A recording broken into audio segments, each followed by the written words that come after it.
Here's our chief guest. Tonight we hold a solemn supper, sir. All I'll request your presence. We should have else desired your good advice, which still hath been both grave and prosperous in this day's council, but we'll take tomorrow. Fail not our feast. We hear our bloody cousins are bestowed in England and in Ireland, not confessing their cruel parricide, filling their hearers with strange invention. Hie to you, horse, adieu, till you return at night. Goes Fleance with you? I wish your horses swift and sure of foot, and so I do commend you to their backs. Farewell.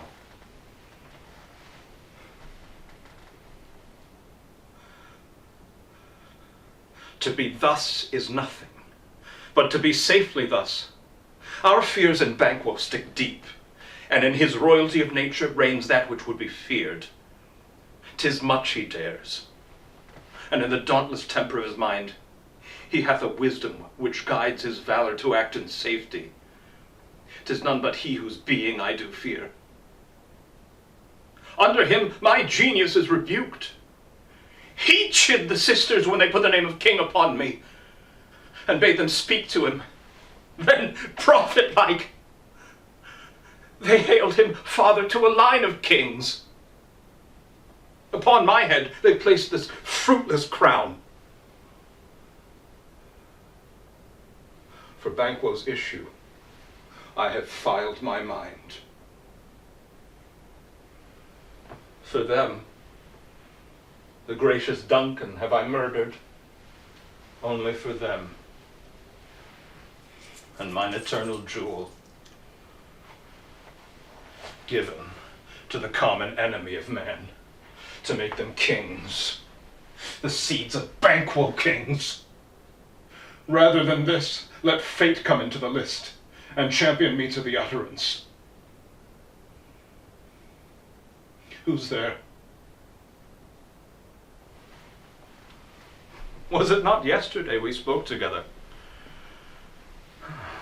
Well then now, have you considered of my speeches? Know you it was he, in times past, which held you so under fortune, which you thought had been our innocent self? This I made good to you in our last conference, passed in probation, how you were crossed, and all things else that might to half a soul or to an ocean crazed say, thus did Banquo. Are you so gospeled to pray for this good man and for his issue, when his heavy hand hath bowed you to the grave and beggared yours forever?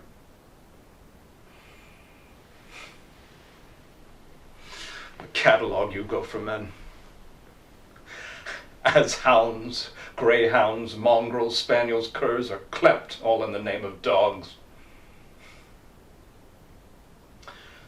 The valued file distinguishes the swift, the slow, the subtle, the housekeeper, the hunter, everyone according to the bounteous gift which nature hath in him closed, and also of man.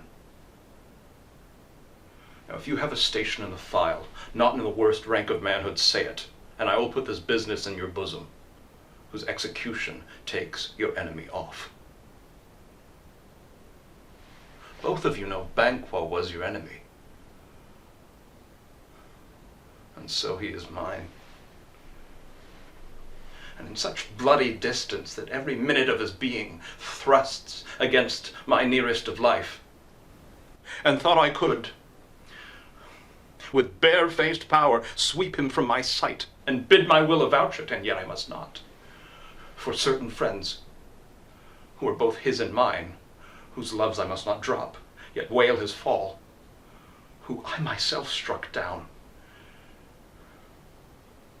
And thence it is that I to your assistance do make love,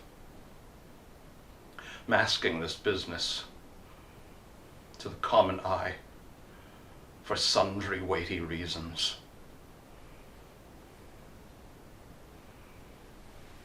Your spirits shine through you. Within the hour at most, I will advise you where to place yourself. The moment on it, for it, must be done tonight.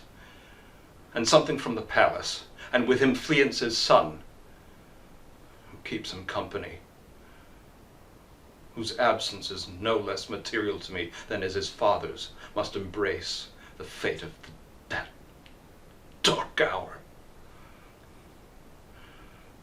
Resolve yourselves apart. I'll come to you anon. I'll call upon you straight. Abide within.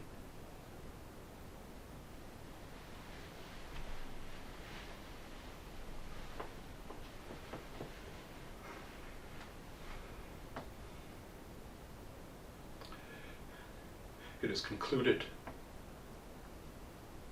Banquo, thy soul's flight,